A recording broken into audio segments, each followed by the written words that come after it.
Doctor T P Senkumar, സർക്കാർ സംരക്ഷണയിൽ നടന്ന ഒരു വിവാഹം പോലീസ് എല്ലാ ഒത്താശയും ചെയ്തു കൊടുത്തു.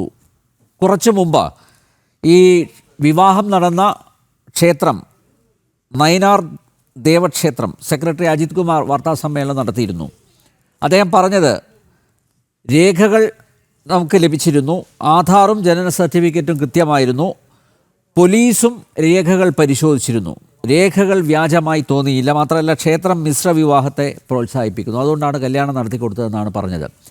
ഇവിടെ നോക്കൂ സർ, പുറത്തുനിന്ന് വന്ന 2 പേർ അവരുടെ വിവാഹം നടത്തുന്നതിന് മുമ്പ് ഞാൻ മനസ്സിലാക്കുന്നത് ഒരു നോട്ടീസ്, പിന്നെ പ്രത്യേകിച്ച് ഈ എനിക്കൊന്ന് വില്ലേജ് ഓഫീസിലാണെന്ന് തോന്നുന്നു നോട്ടീസ് പതിക്കാറുണ്ട്. പോലീസിൻ്റെ മുമ്പിൽ ഇത്തരമൊരു കേസ് വരുന്ന സമയത്ത് ഞാൻ മനസ്സിലാക്കുന്നത്, അതായത് ഈ കുട്ടിയുടെ അച്ഛന് പരാതിയുണ്ടായിരുന്നു, ഈ വിവാഹത്തിന് അദ്ദേഹം എതിരായിരുന്നു, പക്ഷേ അച്ഛനെ പോലീസ് തടവറയിലാക്കി എന്നും മനസ്സിലാക്കുന്നു. അതൊക്കെ ഇനി കേരള പോലീസാണ് വിശദീകരിക്കേണ്ടത്. സംസ്ഥാന പോലീസ് മേധാവി പട്ടികവർഗ കമ്മീഷന് മുന്നിൽ വിശദീകരിക്കേണ്ടതാണ് ഇതൊക്കെ. ഇപ്പോൾ എടുപിടി എന്ന് നടത്തിക്കൊടുത്ത ഒരു വിവാഹം, സ്വാഭാവികമായും ഇത് മുകളിൽ നിന്നുള്ളൊരു സമ്മർദ്ദത്തിൻ്റെ അടിസ്ഥാനത്തിലായിരിക്കില്ലേ ഇത്തരത്തിലൊരു വിവാഹം നടത്തി കൊടുത്തത്? ഒരു പ്രത്യേക അജണ്ടയുടെ അടിസ്ഥാനത്തിൽ തന്നെയായിരിക്കില്ലേ വിവാഹം നടത്തിയത്?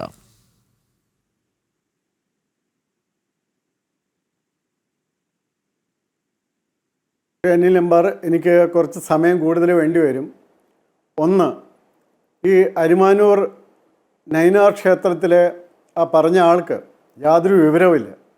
കാരണം ഒരു ക്ഷേത്രത്തിൽ ഹിന്ദുക്കൾ തമ്മിലുള്ള വിവാഹത്തിന് മാത്രമേ സാധ്യതയുള്ളൂ.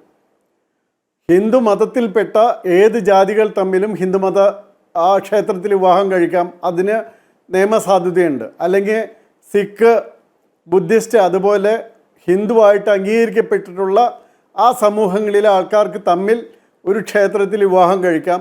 അതല്ലാതെ ഈ മുഹമ്മദ് ഫർമാൻ എങ്ങനെയാണ് ഹിന്ദുവായത്?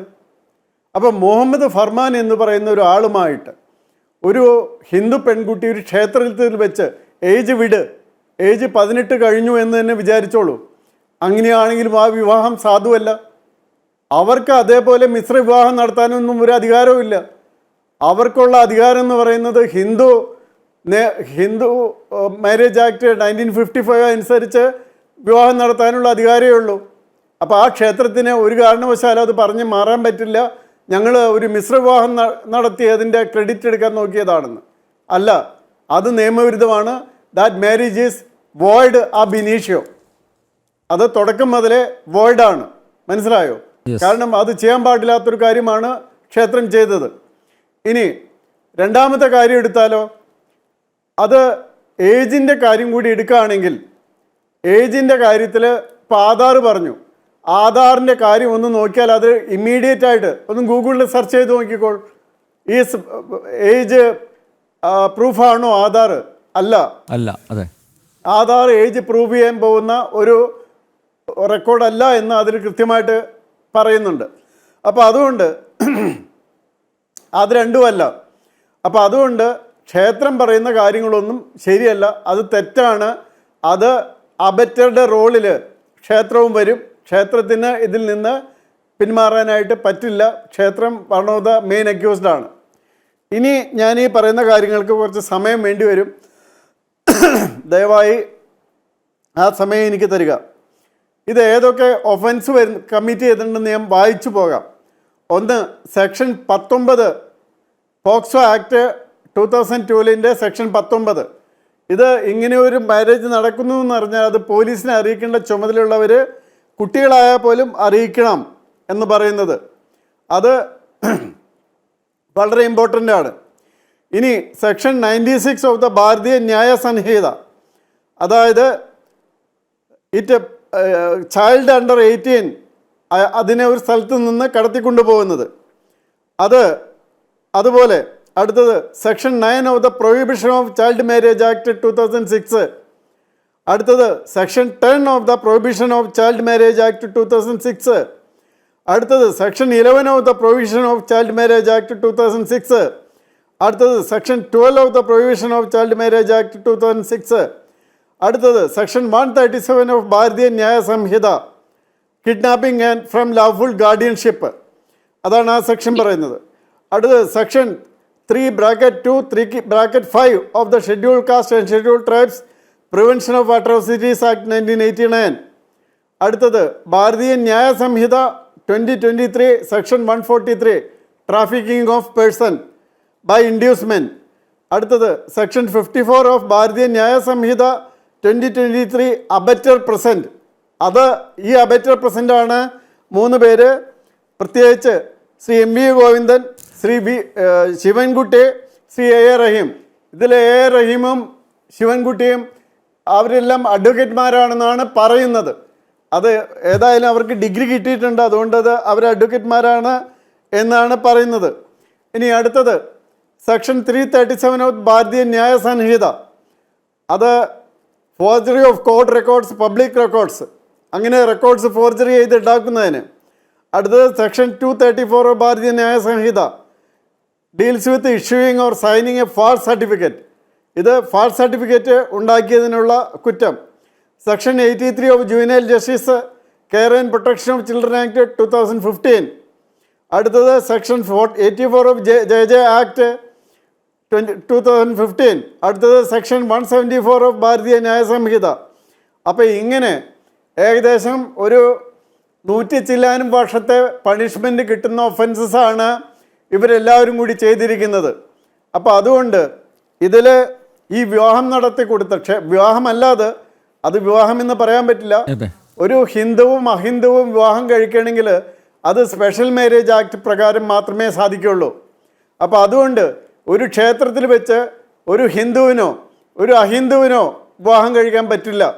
അത് ഒന്നാമത്തെ ഒരു വസ്തുതയാണ്. ഏജ് ഉണ്ടായിരുന്നാൽ പോലും അങ്ങനെ മാരേജ് കഴിക്കണമെങ്കിൽ അത് സ്പെഷ്യൽ മാരേജ് ആക്ട് പ്രകാരം 1 മാസത്തെ നോട്ടീസ് പബ്ലിഷ് ചെയ്ത് അത് രജിസ്റ്റർ ഓഫീസിൽ, നേരത്തെ പറഞ്ഞത് വില്ലേജ് ഓഫീസിലല്ല, സബ് രജിസ്റ്റർ ഓഫീസിൽ അത് ഫോട്ടോ പബ്ലിഷ് ചെയ്ത് ആ വിവരം പബ്ലിഷ് ചെയ്തതിന് ശേഷം 1 മാസത്തിന് ശേഷമാണ് അത്തരം മാരേജസ് അത് ചെയ്യേണ്ടത്.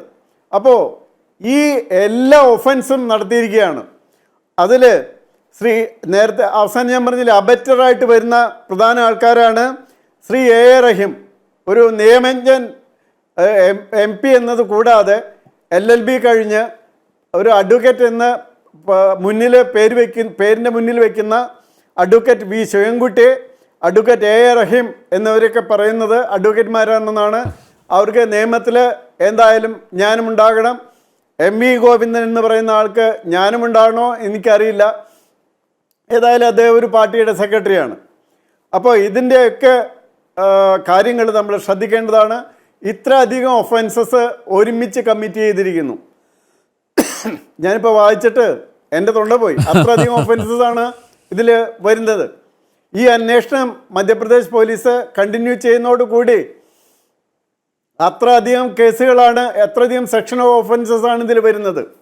അപ്പോൾ ഈ മധ്യപ്രദേശ് പെൺകുട്ടിയുടെ കാര്യത്തിൽ അവിടെയുള്ള അവരുടെ ജനന തീയതിയുടെ കൃത്യമായ കണക്ക് കൂടി എടുക്കാൻ ഈ എല്ലാ ഒഫൻസിനും ശ്രീ M.V. ഗോവിന്ദനും ശ്രീ ശിവൻകുട്ടിയും ശ്രീ A.A. റഹീമും അതുപോലെ ക്ഷേത്ര ഭാരവാഹികൾ ഈ വിവാഹം ഒരു വോയിഡ് മാരേജാണ്, അത് ഒരു ഫാൾസ് മാരേജാണ്, അത് നടത്തിക്കൊടുത്ത ക്ഷേത്ര ഭാരവാഹികളും ഒരുപോലെ ഉത്തരവാദികളാണ്. അതുകൊണ്ട് ഈ ഒഫൻസ് എല്ലാം നിൽക്കും. ഈ മധ്യപ്രദേശ് പോലീസ് തന്നെ അന്വേഷിച്ചാലും മതി. നേരത്തെ NIA അന്വേഷിക്കണമെന്ന് പറഞ്ഞായിരുന്നു. അതിനും നല്ലത് മധ്യപ്രദേശ് പോലീസ് അന്വേഷിക്കുന്നതാണ്. കാരണം ഇവർക്കെല്ലാം മധ്യപ്രദേശിൽ പോയിട്ട് അവിടുത്തെ ജയിലിൻ്റെ വിശേഷങ്ങൾ പറയാൻ പറ്റും പിന്നീട് പുറത്തു വരുന്ന സമയത്ത്. ഇപ്പോഴത്തെ കണക്കനുസരിച്ച് പുറത്തു വരാൻ സാധ്യതയില്ലാത്ത വിധത്തിലുള്ള അത്ര അധികം ഒഫൻസസ് ആണ് കമ്മിറ്റ് ചെയ്തിട്ടുള്ളത്. ഞാനിപ്പോൾ വായിച്ചില്ലേ, ആ ഒഫൻസസ് എല്ലാം അത് കമ്മിറ്റ് ചെയ്തിട്ടുണ്ട്. അത്രയും വിപുലമായ രീതിയിലുള്ള ഒഫൻസസ് ആണ് കമ്മിറ്റ് ചെയ്തിട്ടുള്ളത്. അതുകൊണ്ട് ഇലക്ഷൻ കഴിഞ്ഞിട്ട് ശ്രീ M.V. ഗോവിന്ദനും ശ്രീ ശിവൻകുട്ടിക്കും ശ്രീ A.A. റഹീമിനും അവർക്കൊക്കെ ഈ ഒഫൻസസിൻ്റെ കാര്യം കൂടി, അതുപോലെ കേരള പോലീസിൽ ഇത് ആരെങ്കിലും ഇത് സപ്രസ് ചെയ്തെങ്കിൽ, അതല്ലെങ്കിൽ ആ ആധാർ നോക്കി മാത്രം ഏജ് ഡിറ്റർമൈൻ ചെയ്തെങ്കിൽ അവർ കൂടി ഉത്തരവാദിയാകുന്നതാണ്. കേരള പോലീസ് ഞങ്ങളുടെ ആധാർ നോക്കി ആധാറിൽ ഏജ് ആധാറിലെ ഏജ് ഡേറ്റ്, ആധാറിലെ ഇത് അടിച്ചു നോക്കിയാൽ അറിയാം, Aadhaar is not a record for age proof. അതെ, ഇത്രയും ഒഫൻസസ് ഇവരെല്ലാവരും കൂടി കമ്മിറ്റ് ചെയ്തിരിക്കുന്നു. അതുകൊണ്ട് വളരെ സീരിയസ് ആയിട്ടുള്ള ഒഫൻസാണ്. Yes. SC/ST അട്രോസിറ്റീസ് ആക്റ്റും അതുപോലുള്ള കാര്യങ്ങളും. ഇതിന് DGPമാരെ നേരിട്ട് വിളിച്ചിരിക്കുന്നു എന്ന് പറയുന്നത് തന്നെ വളരെ സീരിയസ് ആയിട്ടുള്ള കാര്യമാണ്. അവരിതൊക്കെ ഒന്ന് എക്സ്പ്ലെയിൻ ചെയ്യേണ്ടി വരും. ഒന്നും വേർക്കും, ശരിക്കും വേർക്കും, DGPമാരൊക്കെ ശരിക്കും വേർക്കും. കാരണം എന്താണെന്ന് വെച്ചാൽ ഇങ്ങനെയല്ല ഈ ഒഫൻസ് കൈകാര്യം ചെയ്യേണ്ടത്. അപ്പം അതുകൊണ്ട് ഓരോരുത്തരൊന്ന് വേർക്കട്ടെ, അത് കാണാം നമുക്ക്. പക്ഷേ yes. ഇപ്പൊ കല്യാണം നടത്തി കൊടുത്ത് ഇതാണ് കേരള സ്റ്റോറി, ശരിയായ കേരള സ്റ്റോറി എന്നും പറഞ്ഞ് പബ്ലിഷ് ചെയ്തവരുണ്ടല്ലോ, അവർക്ക് ഇനി ശരിയായ കേരള സ്റ്റോറിയുടെ പുറകെ പോകാം. അതാണ് എനിക്ക് ആദ്യമായിട്ട് പറയാനുള്ളത്.